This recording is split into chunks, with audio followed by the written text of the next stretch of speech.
इसके लिए हम कोई मकान नहीं कह सकते। अल्लाह के जब जाहिर कहे रब ऊपर रहता है, रब का मकान खुला है तो शरी तौर पर ये वो तारीखी मस्जिद है जहाँ से सैयद दीदार अली शाह की आवाज गूंजा करती थी, अबुल असरात कादरी की आवाज गूंजा करती थी। मैं इन डब्बू नुमा अंग्रेजों के चापलूसों को ये बताना चाहता हूँ कि एटमी कुव्वत खत्म की जा सकती है, कौमों को नेस्तो नाबूद किया जा सकता है, अफवाज को शिकस्त दी जा सकती है, सूबों को तोड़ा जा सकता है, लेकिन सैयद दीदार अली शाह, लेकिन अबुल असरात कादरी, लेकिन खादिम हुसैन रिजवी ये एक नजरिए का नाम है और नजरिए को कभी शिकस्त नहीं दी जा सकती।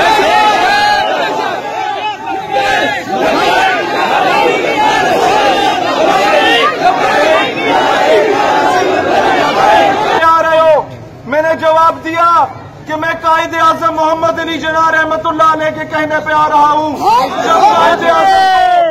जब उनसे पूछा गया कि पाकिस्तान को बने जुमा 8 दिन हुए, तुम्हारा दस्तूर क्या है, तुम्हारा मंशूर क्या है, तुम लोगों का कॉन्स्टिट्यूशन क्या है, तो कायदे आज़म रहमतुल्लाह अलैह ने कहा, Who am I to create the Constitution of Pakistan? The Constitution of Pakistan has been created 1400 years ago. मैं कौन होता हूँ? पाकिस्तान का आइन बनाने वाला, पाकिस्तान का आइन 1400 साल पहले का बन चुका है। ये वो कायदे आज़म था जिसके हम पैरोकार हैं, जिन्होंने गाजी इल्मुद्दीन का केस लड़ा था। वो अल्लामा इकबाल के पैरोकार है, उसकी धरती पे खड़े होके हम यहाँ पर आए हैं जिन्होंने इल्मुद्दीन डिफेंस कमेटी बनाई थी।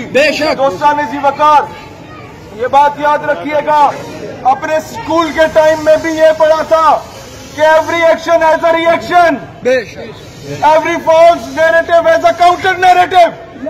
यानी कि जब फिरौन आया था तो हजरत मूसा भी आए थे, जब अब्राहा के लश्कर आए थे तो अबाबील भी आई थी, जब मुसलमान कज़ाब आया था तो सिद्दीक़ अकबर भी आया था, जब मरहब आया था तो हज़रत कर्रार भी आए थे, जब मिर्जा मलून आया था तो महर अली भी आया था, जब लाशबाल आया था तो इल्मुद्दीन भी आया था, जब सलमान तासीर आया था तो मुमताज कादरी भी आया था, जब पेशावर के हाइट कोर्ट में कोई मलून आया था तो गाजी फैसल भी आया था, जब अमेरिका आया था तो बोला उमर भी आया था, फ्रांस का वो मलून आया था तो खादिम हुसैन रिजवी भी आया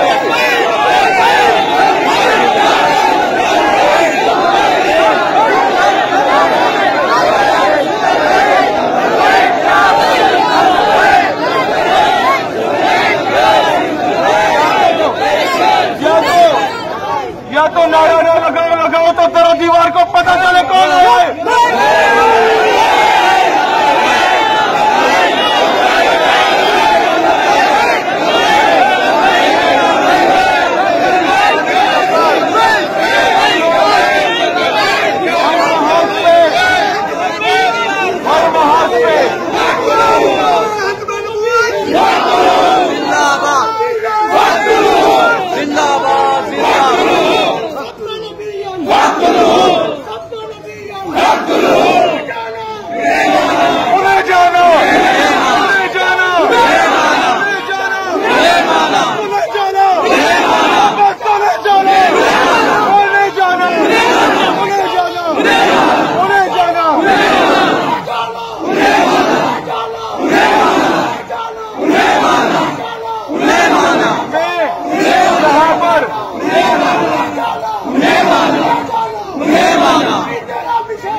तुम लोग क्या समझते थे वो दरवेश चला गया था तो मैंने करने वाला कोई नहीं है, वो अपना मिशन छोड़ के गया जो हम जारी रखेंगे इंशाअल्लाह।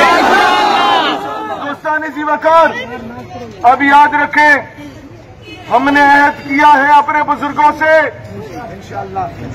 कि जहां जहां ये नाजायज औलादें निकलेंगी, वहां इनका काउंटर नैरेटिव देने के लिए ये कौम के नौजवान निकलेंगे।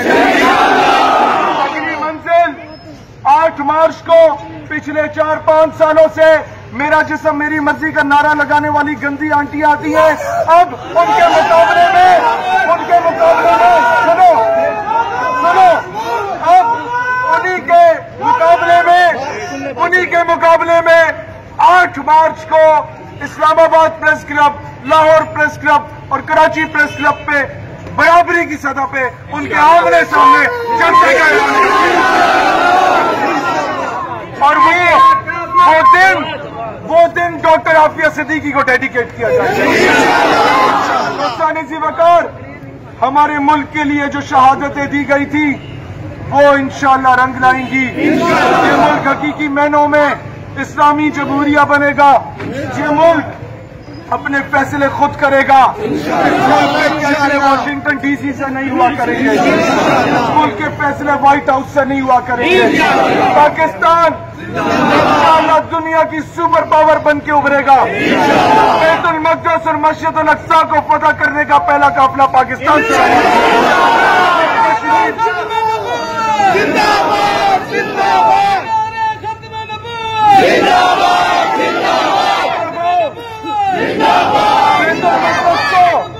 जब बैतुल मक़दस को फतह किया गया था तो अय्यूबी रहमतुल्लाह अलैह ने ऊंची आवाज में तमाम हाफिज कुरान से कहा कि अजाने दो। यहाँ पर जहाँ ये ढोल की ताप पे नाचे थे, यहाँ ऐसा ताजदार खत्म नबूवत का नारा लगाओ, दोबारा इनकी जुर्रत ही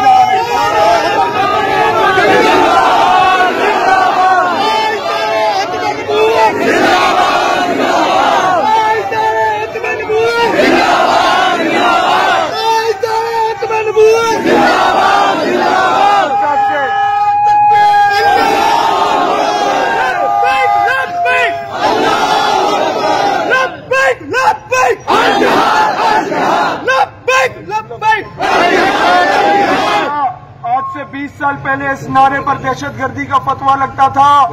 आज मेजॉरिटी यहाँ पर कॉलेज और यूनिवर्सिटी के लड़के खड़े हैं। आप सुन लो ये क्या बोलना चाहते हैं।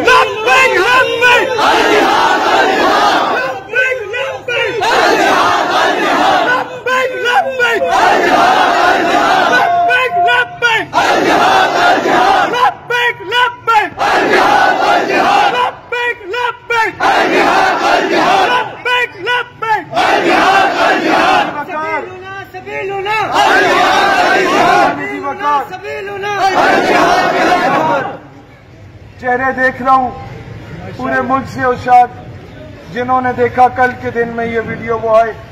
ये बात याद रखिएगा। मैं इमरान खान से कहता हूँ कि अपने पालतू को पत्ता डाल के रखो मिले। और दूसरी बात, एंड पे दुरूद व सलाम के नजराने पेश करके हम इजाजत चाहेंगे। मुस्तफा जान रहमत।